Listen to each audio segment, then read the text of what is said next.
నమస్కారం. టీసాట్ వీక్షకులకి స్వాగతం. తెలంగాణ రాష్ట్ర పబ్లిక్ సర్వీస్ కమిషన్ నిర్వహిస్తున్నటువంటి గ్రూప్ 1 మెయిన్స్లో టీసాట్ ద్వారా అనేక అంశాలను అభ్యర్థులకు ఉపయోగపడే విధంగా అందిస్తున్నటువంటి సందర్భంలో భాగంగా ఈరోజు పేపర్ 4 సెక్షన్ 3 అభివృద్ధి మరియు పర్యావరణ సమస్యల్లో భాగంగా కాలుష్య నివారణ చర్యల గురించి చర్చించే ప్రయత్నం చేస్తున్నాం. సో కాలుష్యము గురించి మనం గతంలో అనేక విషయాలు చర్చించాం టీసాట్లో. సో క్వశ్చన్ కాలుష్య నివారణ గురించి ఈసారి రావడానికి అవకాశం, ఎందుకంటే కాలుష్యానికి కారణాలు, కాలుష్యానికి సంబంధించినటువంటి సమస్యల తీవ్రత ఎట్లా ఉంది, కాలుష్యం యొక్క ప్రభావం ఏ విధంగా ఉందనేది దాదాపు అందరికీ అర్థమవుతుంది. ప్రపంచవ్యాప్తంగా జరుగుతున్నటువంటి చర్చలు, అంతర్జాతీయ వేదికలపై జరుగుతున్నటువంటి అన్ని సదస్సులలో ప్రధానంగా దేని గురించి చర్చ జరుగుతుందంటే ఈ గ్లోబల్ వార్మింగ్ గురించి జరుగుతుంది. గ్లోబల్ వార్మింగ్లో భాగంగా మనం ఇప్పుడు ఈవెన్ భారతదేశం G20కి సారథ్యం వహిస్తున్నటువంటి సందర్భంలో కూడా గ్లోబల్ వార్మింగ్ కారణమైనటువంటి కాలుష్యం మీద అంతర్జాతీయంగా ముఖ్యంగా ఈ మధ్య COP 27 ఈజిప్ట్లో జరిగినటువంటి సదస్సులో కూడా ఇదే ప్రస్తావన తీసుకొచ్చారు. కాబట్టి ఈ నేపథ్యంలో మనకి ఇది ప్రశ్నగా రావడానికి అవకాశం ఎక్కువగా ఉందనే విషయాన్ని గుర్తుపెట్టుకోవాలి. సో ఎట్లా మనకి ఏం చేయాలి అనేటువంటి సందర్భాలు వచ్చినప్పుడు కొన్ని మౌలికమైనటువంటి రిఫార్మ్స్ అనివార్యం, ఇన్ఎవిటబుల్. ఎస్పెషల్లీ మారుతున్నటువంటి పరిణామాలకు తగ్గట్టుగా. సో న్యూ ట్రెండ్ వస్తున్నది, బట్ దానికి తగ్గట్టుగా వ్యవస్థలో కూడా మార్పు రావాలి. వాహనాల వినియోగము అనివార్యంగా మారినప్పుడు సో వెహికల్స్ యూజ్ అనేది డెఫినెట్గా ఉంటుంది. రాబోయే రోజుల్లో దీని ఇంటెన్సిటీ మరింత పెరుగుతుంది.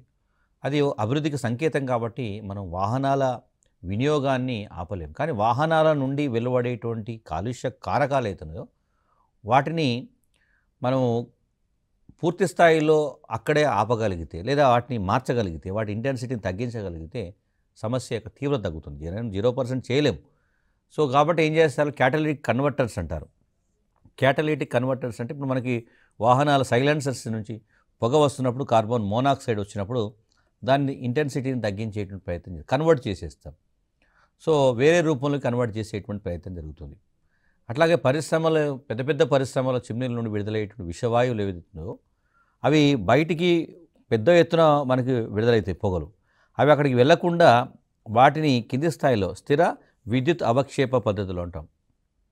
సో ఈ పద్ధతి ద్వారా బ్రేక్ చేసేసి అవి బయటికి వెళ్లకుండా ఒక దగ్గర నిక్షిప్తమయ్యేటట్టు దాన్ని ల్యాండ్ ఫిల్లో ఒక దగ్గర భద్రపరిచేటువంటి సందర్భం ఉంటుంది. సో అలా చేయడం ఒక అంశం. అట్లాగే పరిశ్రమల నుండి విడుదలయ్యేటువంటి విషవాయువులు ఏవైతున్నాయో వాటిని మొదట నీటిలోకి పంపి వాటిని శుభ్రం చేస్తే కూడా వాటి ఇంటెన్సిటీ తగ్గుతుంది. చాలా సందర్భాల్లో పెద్ద పెద్ద పరిశ్రమల నుంచి వాయువులు, వేడి వాయువులు కావచ్చు, విషపూరిత వాయువులు కావచ్చు, ప్రమాదకరమైన వాయువులు పెడతాయి. సో వీటిని ఏం చేస్తారంటే ఫస్ట్ నీటిలోకి, వాటర్లోకి పంపుతారు. సో వాటర్లో ఆల్మోస్ట్ చాలా వరకు అది శుద్ధి చేయబడుతుంది. అదేవిధంగా కలుషిత వాయువులను ఉత్తేజిత కార్బన్ ద్వారా కనుక పంపితే విషవాయువులు గ్రహించే విధంగా వాటిని అంటే ఒక ఉత్తేజిత కార్బన్ ద్వారా ఈ వాయువులను పంపినప్పుడు ఆ విషవాయువులను అది పీల్చుకునేటువంటి అవకాశం కనబడుతుంది. అట్లాగే విషవాయువులను విడగొట్టడం ద్వారా కొన్ని సందర్భాల్లో కాంప్లెక్స్గా ఉన్నటువంటి దాన్ని బ్రేక్ చేస్తే సో ఆటోమేటిక్గా ఇంటెన్సిటీ అనేది, గ్రావిటీ అనేది తగ్గుతుంది. సో అంటే ఆ చర్య ద్వారా కూడా అంటే విషవాయువులను సంక్లిష్ట స్థాయిలో ఉండేటువంటి వాటిని సరళంగా, సింపుల్గా ఉండేటువంటి వాటిగా మార్చడం ద్వారా కూడా ఆటోమేటిక్గా వాయు కాలుష్యం యొక్క తీవ్రత చాలా వరకు తగ్గించే అవకాశం ఉంటుంది. దాంతోపాటుగా మౌలికంగా మనం గతంలో కూడా డిస్కస్ చేసాం. ఒక పరిశ్రమ స్థాపించబడుతుంది అన్నప్పుడు అక్కడ కాలుష్యం తప్పనిసరిగా విడుదలవుతుంది అనేది ముందే డిసైడ్ అవుతుంది. ఒక పరిశ్రమను మనం అనుమతిస్తున్నామంటే అక్కడ వాయు కాలుష్యము, జల కాలుష్యం అనేది అనివార్యంగానే, ఈవెన్ అవసరమైతే ధ్వని కాలుష్యం కూడా వస్తుంది అనేది ముందే ఫిక్స్ తెలుస్తుంది. సో అప్పుడు ఏం చేయాలంటే పరిసరాల్లో తప్పనిసరిగా మొక్కలను పెంచేటువంటి అంశానికి అధిక ప్రాధాన్యత ఇవ్వాలి, మ్యాండేట్ చేయాలి. ఇప్పుడు చాలా సందర్భాల్లో అర్బనైజేషన్లో కూడా సెట్ బ్యాక్స్ వదలడం, మొక్కలు పెంచడానికి అవసరమైనటువంటి ప్లేస్ను కంపల్సరీ చేయడం అనేది జరుగుతున్నది. అట్లాగే ఇప్పుడు తెలంగాణ రాష్ట్రంలో తెలంగాణకు హరితహారం అనే కార్యక్రమంలో ప్రతి ఇంటికి 6 మొక్కలు తప్పనిసరిగా ఉండాలి, లేకపోతే వారికి కొన్ని ఆంక్షలు పెట్టాలనేటువంటి సందర్భం కూడా ఉంది. అది ఇంటికే అట్లా ఉంటే పరిశ్రమలకు తప్పనిసరిగా ఉండాలి అనేటువంటిది మరొక సందర్భం.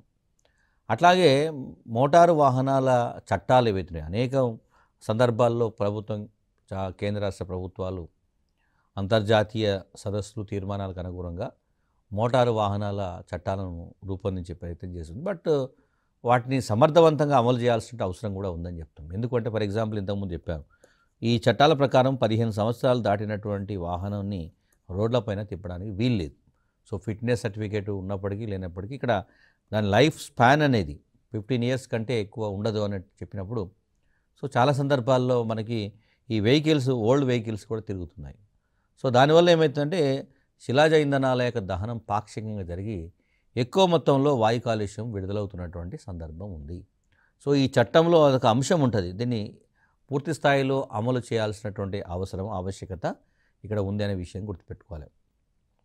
దాంతోపాటుగా ఈ పారిశ్రామిక చట్టాలు ఏవైతున్నాయో వాటిని కఠినంగా అమలు చేయాలి. పారిశ్రామిక చట్టాలు ఇండస్ట్రియల్ యాక్ట్స్ కూడా ఏం చెప్తున్నాయంటే చాలా సందర్భాల్లో జనరల్గా ఒక పరిశ్రమ స్థాపించినప్పుడు ఆ పరిశ్రమ స్థాపన సమయంలోనే కాలుష్య నివారణకు, కాలుష్య తీవ్రతను తగ్గించడానికి ఆ పరిశ్రమ ఎలాంటి చర్యలు చేపడుతున్నదని ముందు నిర్ధారించబడాలి.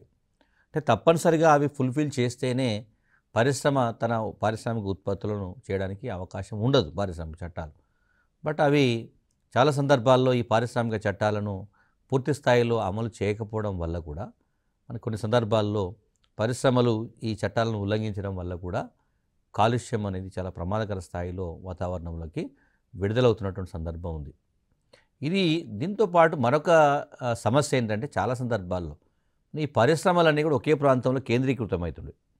సో ఇది చాలా ప్రమాదకరమైనది. సో ఫలితంగా ఏమవుతుందంటే ఎక్కువ మొత్తంలో కాలుష్యం విడుదలవుతుంది. అక్కడ ఉండేటువంటి మొక్కల సంఖ్యకు, అక్కడ ఉండేటువంటి వాతావరణానికి, ఆ పరిశ్రమల సంఖ్యకు మధ్య సమన్వయం లేకపోవడం వల్ల, ప్రపోర్షనేట్గా లేకపోవడం వల్ల కాలుష్యం యొక్క తీవ్రత ఎక్కువగా ఉంటుంది. కాబట్టి ఏమైనా పరిశ్రమల వికేంద్రీకరణ జరగాలి, డీసెంట్రలైజేషన్ జరగాలి.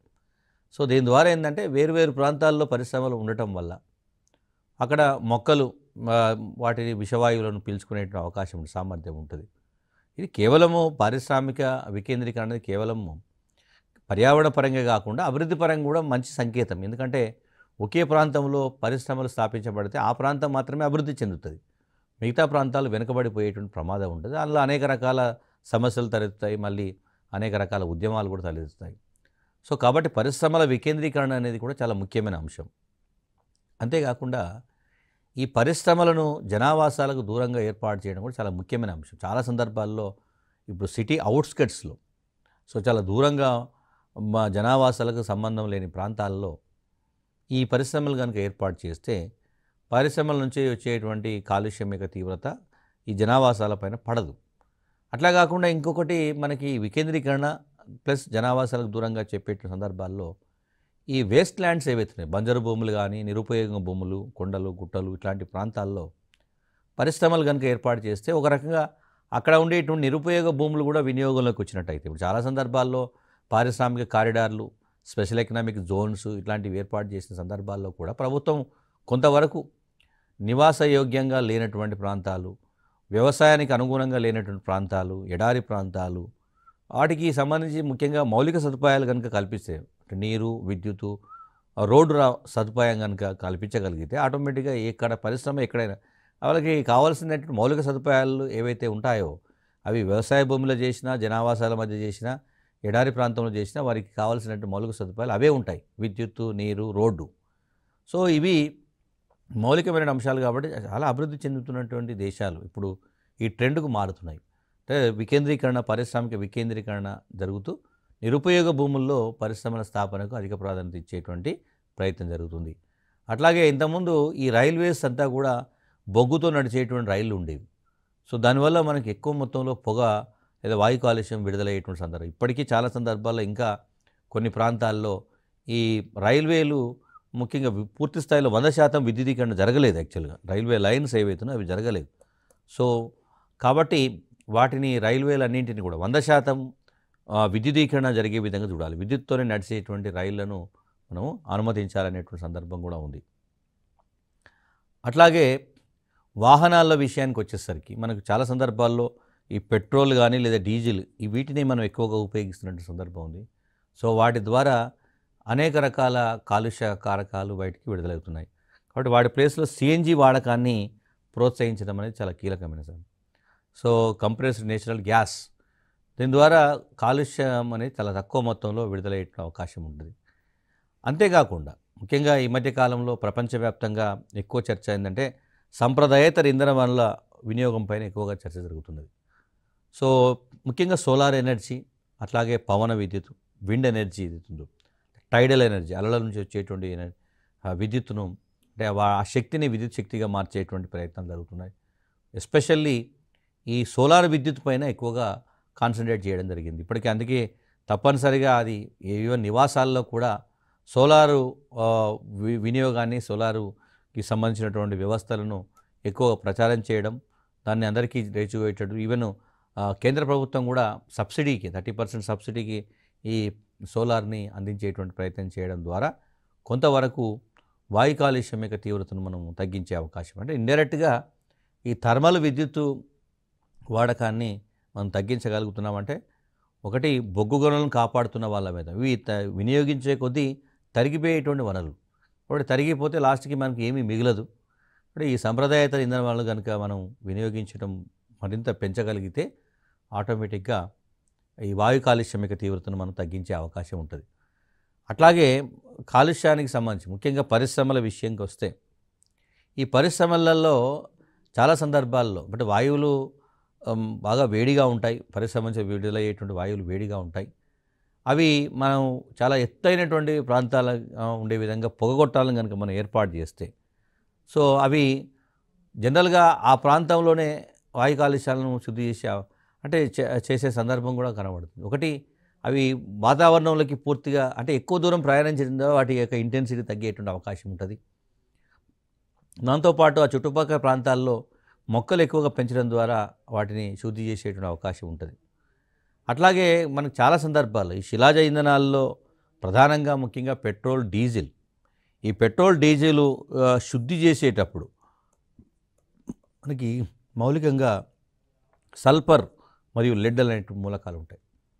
ఈ పెట్రోల్, డీజిల్లో ఇవి అంతర్గతంగా ఉంటాయి. సో ఒకవేళ కనుక శుద్ధి చేయకపోతే అవి వాయు కాలుష్యంలో ముఖ్యంగా పెట్రోల్, డీజిల్ మండినప్పుడు ఇవి వాహనానికి ఎలాంటి ఉపయోగం ఉండదు, అవి బయటికి వెళ్ళేటువంటి ప్రమాదం ఉంటుంది.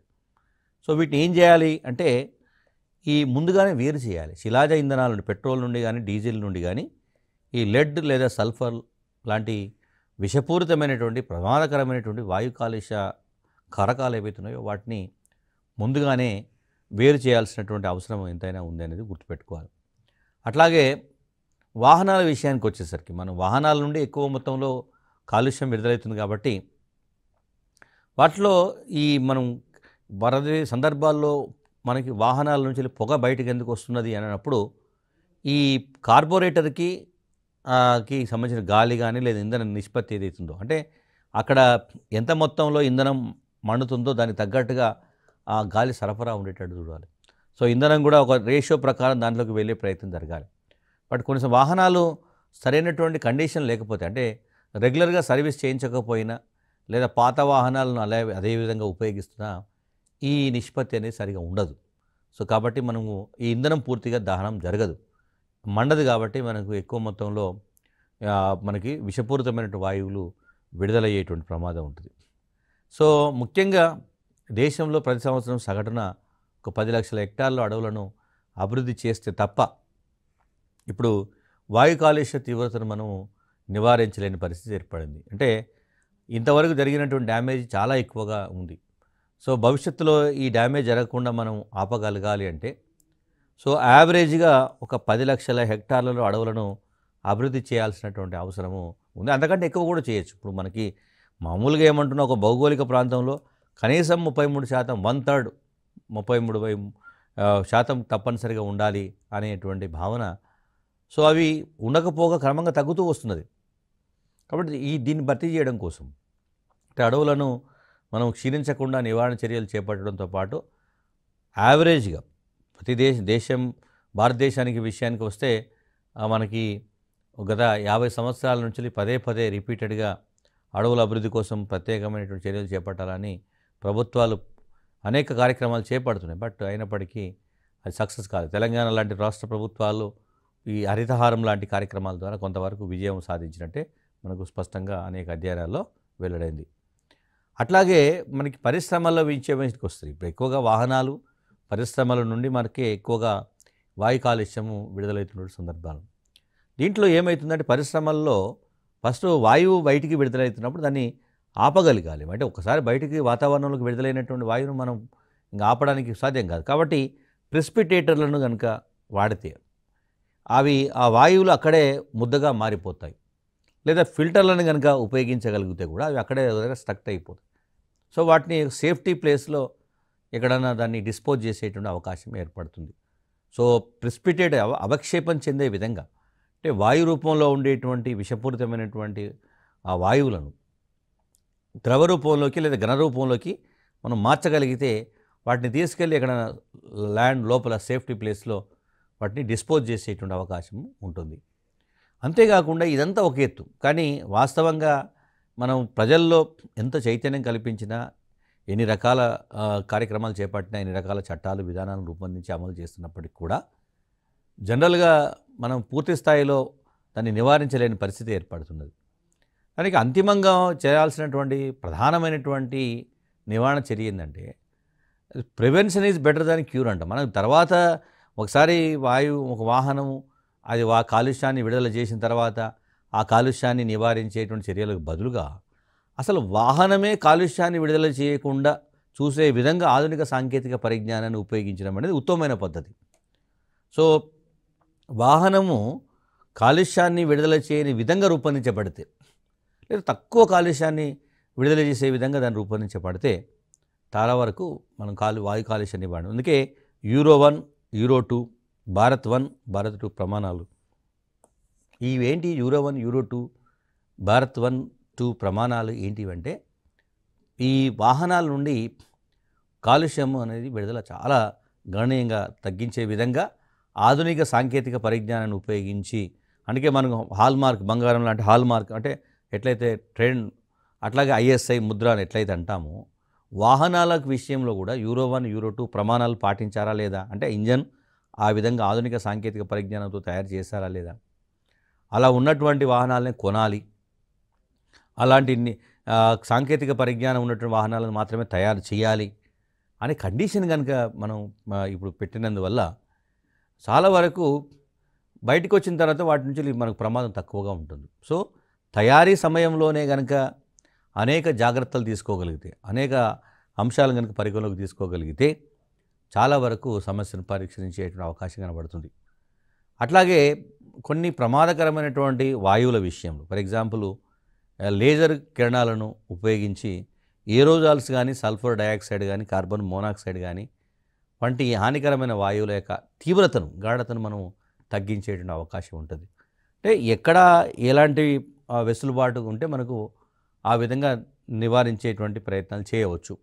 ముఖ్యంగా ఈ ఏరోజాల్స్ వంటివి ఓజోన్ పొర క్షీణత కారణమవుతున్నాయి, సల్ఫర్ డయాక్సైడ్ వంటివి ఆమ్ల వర్షాలకు కారణమవుతున్నటువంటి సందర్భం ఉంది. కాబట్టి వాటి ఇంటెన్సిటీని తగ్గించాల్సిన అవసరం చాలా ఉంది. అంతేకాకుండా ఈ బల్బుల విషయానికి వస్తాం. ఇప్పుడు మనకు చాలా సందర్భాల్లో మనం వాడుతున్నటువంటి బల్బ్స్లో కూడా కాంపాక్టు ఫ్లోరోసెంట్ బల్బులను మాత్రమే ఎక్కువగా ఉపయోగించేటట్టు, ఇంకేవేను ప్రభుత్వ యంత్రాంగం ఇప్పుడు లోకల్ బాడీస్ లాంటి వాటిలలో తప్పనిసరి చేశారు. ఫ్లోరోసెంట్ బల్బులను మాత్రమే వాడాలనేటువంటి కండిషన్ పెట్టారు.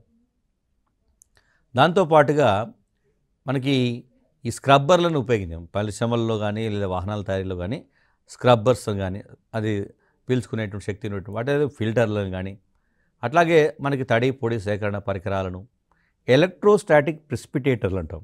అదేవిధంగా క్లోజ్డ్ కలెక్టర్ రికవరీ వ్యవస్థలు అంటారు. అంటే ఈ సిస్టమ్స్లో ఎలక్ట్రోస్టాటిక్ ప్రెసిపిటేటర్స్ లాంటివి తప్పనిసరి చేయడం ద్వారా సో ఒక ఎలక్ట్రానిక్ మెథడ్లోనే ఆ విషవాయువులన్నింటినీ కూడా ప్రెసిపిటేట్ చేస్తాం, అంటే అవక్షేపం చెందించేస్తాం. వాటిని కాన్సన్ట్రేట్ చేసి సాలిడ్ రూపంలో ఒక దగ్గర దాన్ని డిస్పోజ్ చేసేటువంటి అవకాశము కనబడుతున్న సందర్భం ఉంది. సో అదేవిధంగా తక్కువ స్థాయిలో కాలుష్యాలను విడుదల చేసేటువంటి ప్రత్యామ్నాయ ముడి పదార్థాలను ఉపయోగించడం, అంటే మనకు రా మెటీరియల్ ఏదైతే వస్తుందో దాని నుండి ప్రోడక్ట్ వచ్చేటప్పుడు బై ప్రోడక్ట్ కూడా ఉంటుంది. కాబట్టి బై ప్రోడక్ట్ ప్రమాదకరంగా ఉండద్దు అంటే ఆ selection of raw material also important. So ఆ విధంగా అలాంటి చర్యలు తీసుకోవడం, అంటే మనం నాసిరకం లేదా క్వాలిటీ లేనటువంటి రా మెటీరియల్ తీసుకున్నప్పుడు ఆటోమేటిక్గా మనకు బై ప్రోడక్ట్ కాలుష్యం ఎక్కువగా విడుదలయ్యేటువంటి ప్రమాదం ఉంటుంది. అట్లాగే వాయు కాలుష్య నివారణ నియంత్రణకు సంబంధించిన చట్టాలను మరింత సమర్థవంతంగా అమలు చేయాల్సిన అవసరం కూడా ఉంది అని. దాంతోపాటుగా వాయు కాలుష్యం పట్ల ప్రజల్లో అవగాహన కల్పించాలి. సో ఎందుకంటే అంతిమంగా ఎవరు దానికి బాధ్యులైనా దాని ప్రభావాన్ని మాత్రం అందరూ అనుభవించాల్సి వస్తుంది. సో కాబట్టి అవగాహన కల్పించడమే కాకుండా ఈ సామాజిక అడవుల కార్యక్రమం 1976లో ఈ కార్యక్రమాన్ని స్టార్ట్ చేశారు. సో సమాజమే ఒక బాధ్యతాయుతంగా అడవులను పెంపొందింపజేసేటువంటి అడవులను సంరక్షించుకునేటువంటి అవకాశాన్ని కల్పించారు.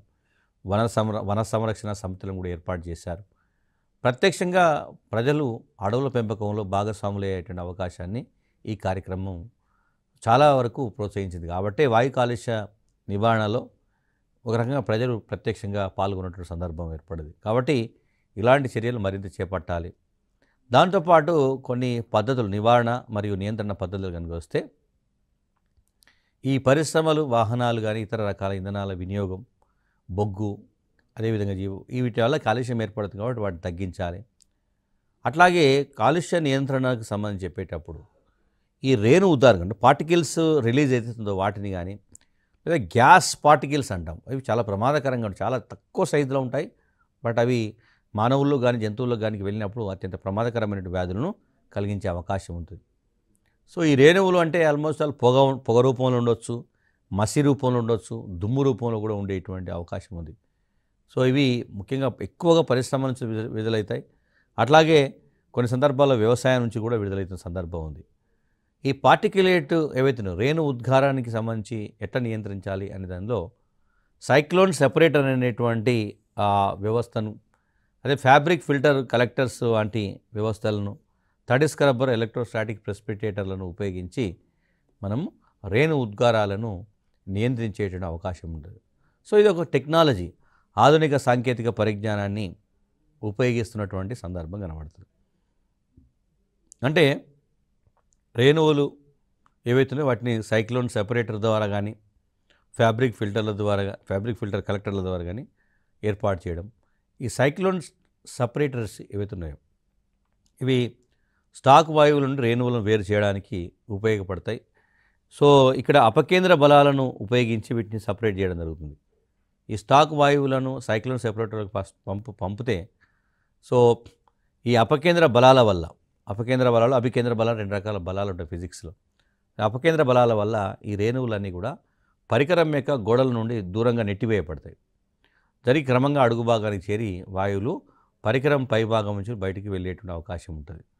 కాబట్టి దాన్ని సపరేట్ చేయం. అట్లాగే ఈ ఫ్యాబ్రిక్ ఫిల్టర్స్ ఏవైతున్నాయో ఈ ఫ్యాబ్రిక్ ఫిల్టర్స్ ఏంటంటే పరికరంలో వాయు కాలుష్యాలు రేణువులు ఏవైతున్నాయో ఒక ఫిల్టర్ బ్యాగ్ ఉపరితలంలో చిన్న రేణువులను సేకరించే ప్రయత్నం చేస్తాం. అంటే పై భాగంలో సేకరిస్తాం.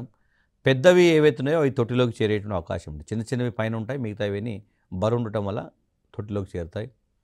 స్వచ్ఛమైనటువంటి వాయువులు ఏవైతున్నాయో వాటిని వడపోత మాధ్యమం ద్వారా ఫిల్టర్ చేసి కూడా బయటికి పంపేటువంటి అవకాశం ఉంటుంది. సో ఇది కూడా ఒక టెక్నిక్ లాగా ఉపయోగిస్తున్నారు. తర్వాత మరొక ప్రక్రియ అనేది తడి స్క్రబ్బర్. సో వెట్ స్క్రబ్బర్ అనేటువంటిది కూడా పరిశ్రమల నుంచి విడుదలయ్యేటువంటి వాయు కాలుష్యాలను నివారించడానికి ఉపయోగపడుతుంది. ముఖ్యంగా ఈ పరిశ్రమల నుంచి విడుదలయ్యేటువంటి వాయు ఉద్గారాల్లో రేణువులు ఉంటాయి, చిన్న చిన్న పార్టికల్స్ ఏవైతున్నాయో అట్లాగే వాయువులు ఉంటాయి.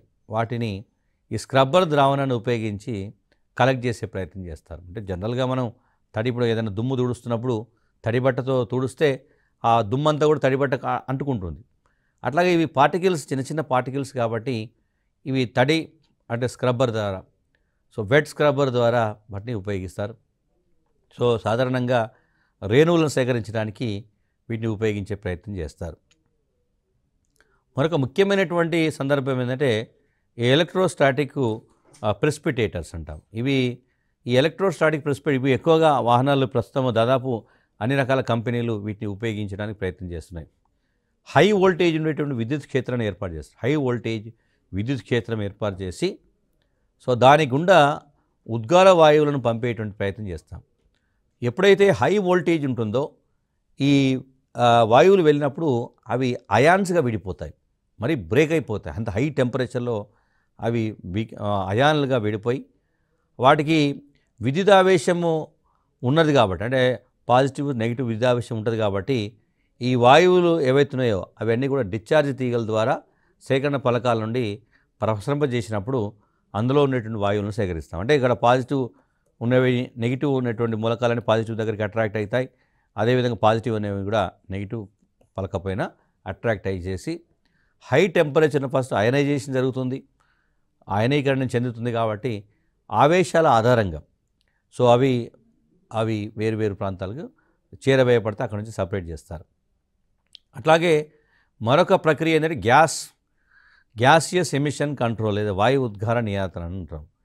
దీంట్లో ఏం చేస్తారంటే ఉద్గార వాయువులను నియంత్రణ కోసం ఏం చేస్తారంటే తడి సున్నం ఉపయోగిస్తారు. సో ఈ తడి సున్నం, దాంతోపాటు మెగ్నీషియం ఆక్సైడ్, సోడియం, అట్లాగే హైడ్రాక్సైడ్లను కూడా వీటిని ఉపయోగించేటువంటి సందర్భం ఉంటుంది. సో దీని ద్వారా కూడా మనం వాయువులను ఉపయోగిస్తాం. అట్లాగే ఈ వాయువులు కర్మాగారం నుండి బయటికి వచ్చి స్క్రబ్బర్ గుండా ప్రయాణం చేసినప్పుడు అవి మిశ్రమంతో రసాయన చర్య జరిపి అవి సపరేట్ కాబడతాయి. తడి మిశ్రమం ఏది సున్నం ఏదైతుందో అది మరి ఉచ్చేది చార్కోలు ఈ వాయువులను పీల్చివేసేటువంటి అవకాశం ఉంటుంది. అంటే వాయువులు వెళ్తున్నప్పుడు అక్కడ ఉండే స్క్రబ్బర్స్ మొత్తం వాటిని పీల్చుకోవడం అనేది స్పష్టంగా కనబడుతుంది. సో అదేవిధంగా మనకి ఈ వాయు కాలుష్య నివారణ నియంత్రణకు సంబంధించి ముఖ్యంగా వాహనాలకు సంబంధించిన దాంట్లో వాయు కాలుష్యంలో వాహనాల పాత్ర ఎక్కువగా ఉంది కాబట్టి ఈ సీసం లేనటువంటి అంటే లెడ్ లేనటువంటి పెట్రోల్ను, అట్లాగే సల్ఫర్ లేనటువంటి డీజిల్ను ఉపయోగించడమే కాకుండా సిఎన్జి, దాంతోపాటు ఎల్పిజి, ఈవెన్ హైడ్రోజన్తో నడిచేటువంటి వాహనాల తయారీపైన ఎక్కువగా కాన్సన్ట్రేట్ చేయడం. అట్లాగే బ్యాటరీ వాహనాలు, ఎలక్ట్రిక్ వెహికల్స్ అంటాం, ఇవి అన్నీ కూడా బ్యాటరీ వాహనాలు అంటాం. దాంతోపాటుగా ఈ మధ్యకాలంలో బయోడీజిల్ని కూడా ఉపయోగిస్తున్నాం. సో డీజిల్కి బయోడీజిల్ని కొంత ప్రపోర్షనేట్గా కలపడం ద్వారా సో దీని ద్వారా కూడా కొంత వాయు కాలుష్యం తీవ్రత తగ్గేటువంటి అవకాశం ఉంటుంది. అట్లాగే డీజిల్ వినియోగాన్ని కూడా మనం నియంత్రించగలుగుతాం. అట్లాగే వాహన వాయు కాలుష్యాన్ని తగ్గించేయడం కోసం సో అనేక విధానాలు అవలంబించేటువంటి అవకాశం ఉంది. ఫర్ ఎగ్జాంపుల్ గాలిని ఇంజెక్ట్ చేయడం, ఎయిర్ ఇంజెక్షన్ అంటాం. వాహనంలోని ఇంధనం మండేటువంటి గది ఏదైతే ఉంటుందో మనకు అక్కడ అంటే ఎక్కడైతే మనం పెట్రోల్ ఇప్పుడు బైకులు నడిపేటప్పుడు ఒక పైప్ ఉంటుంది, ఆ పైప్ ద్వారా పెట్రోల్ చిన్నగా వెళ్తుంటుంది, దానిలోకి గాలి కూడా వస్తుంది. సో ఇక్కడ మండేటువంటి సామర్థ్యాన్ని బట్టే వెహికల్ ముందుకు పోవడం అనేది కనబడుతుంది. సో ఆక్సిజన్ నింపి ఇక్కడ ఏంటంటే ఆక్సిజన్ తక్కువగా ఉండటం వల్ల సగం మండుతుంది, అందుకే మనకు మైలేజ్ తక్కువ వస్తుంది. సో అది కనుక మనం వెళ్ళిన ప్రతి చుక్క మొత్తం మండితే మనకు పొగ బయటికి రాదు. ఇప్పుడు మనకు గ్యాస్ స్టవ్ లో ఉండేటువంటి దాంట్లో పొగ ఎందుకు రాదు? మనకు వంట చెరుకు కట్టెలు పెట్టినప్పుడు ఎందుకు పొగ వస్తుందంటే కట్టె పూర్తిగా మండదు, మనకు అది పొగ రూపంలో బయటకు వస్తుంది కాబట్టి కార్బన్. అంటే అసంపూర్తిగా మండేటువంటి హైడ్రోకార్బన్ ఇప్పుడు పూర్తిగా మండించడానికి గాలిని ఇంజెక్ట్ చేయడం, తర్వాత ఎగ్జాస్ట్ గ్యాస్ రీసర్క్యులేషన్ మెథడ్ ఉంటుంది. సో ఇవి మన ఇంధనం దహించబడేటువంటి గది ఉష్ణోగ్రతను తగ్గిస్తుంది, బాగా హై టెంపరేచర్లు ఉంటుంది, ఫలితంగా నైట్రోజన్ ఆక్సైడ్లు ఏర్పడకుండా నిరోధించే అవకాశం ఉంటుంది. తర్వాత ఇంతకుముందే చెప్పాం క్యాటలిటిక్ కన్వర్టర్స్. ఇవి ఏం చేస్తాయంటే బయటికి వాయువులు వెళ్ళేటువంటి మార్గంలో వీటిని, అంటే ఇప్పుడు మన సైలెన్సర్ ఉంటుంది, సో ఆ మార్గంలో పెడతారు. కాబట్టి ఈ కన్వర్టర్లు ఏం చేస్తారంటే ప్లాటినం కానీ పలాడియం, రేడియం లాంటి ఉత్ప్రేరకాలు అందులో ఉంటాయి అంతర్గతంగా. సో అవి ఆటోమేటిక్గా ఆ వాయువుల తీవ్రతను తగ్గిస్తాయి. ముఖ్యంగా nitrogen oxide, hydrocarbon, carbon monoxide వంటి వాయువులు ఏవైతున్నాయో వాటి ఇంటెన్సిటీని తగ్గించగలుగుతాం. ఇప్పుడు ఇక్కడ జరగలుగుతున్నది ఇప్పటికీ మనకు చాలా సందర్భాల్లో ఇప్పుడు ఆల్మోస్ట్ అన్ని వెహికల్స్లో అవి 2 వీలర్స్ కానీ 4 వీలర్స్ కానీ లేదా పెద్ద వెహికల్స్ కానీ సైలెన్సర్లు తయారు చేసేటప్పుడే ఈ క్యాటలిటిక్ కన్వర్టర్స్ని కూడా మ్యాండేట్ చేశారు. అంటే వాయువు ముఖ్యంగా విషవాయువులు ఏవైతున్నాయో ఫస్ట్ పూర్తి స్థాయిలో మండే విధంగా చర్యలు చేపట్టడం ఒక పార్ట్ అయితే, ఒకవేళ మండిన సందర్భాల్లో కొంత కాస్త కోస్త వాయువులు బయటకు వచ్చేటువంటి ప్రమాదం ఉన్నప్పుడు క్యాటలిటిక్ కన్వర్టర్స్ను ఏర్పాటు చేయడం అనేది మ్యాండేట్ చేశారు. సో దీని ద్వారా మనకి చాలా వరకు ఆ విషవాయువుల యొక్క తీవ్రతను మనం తగ్గించేటువంటి ప్రయత్నం చేస్తున్నాం. సో ఇది మనం ఈ ఎపిసోడ్ ద్వారా మనకు తెలిసిన అర్థమైందంటే వాయు కాలుష్యానికి నివారణకు సంబంధించి ఈ ఆధునిక పద్ధతులను, ఆధునిక సాంకేతిక పరిజ్ఞానాన్ని తప్పనిసరిగా వినియోగించుకోవాల్సినటువంటి అవసరము, సమయం ఆసన్నమైందనేది ఇక్కడ మనం గుర్తుపెట్టుకోవాలి. ఇది అంతర్జాతీయ సమస్య కాబట్టి అంతర్జాతీయంగా అన్ని సదస్సులు దీని గురించి చర్చించేటువంటి ప్రయత్నం చేస్తున్నారు. Thank you.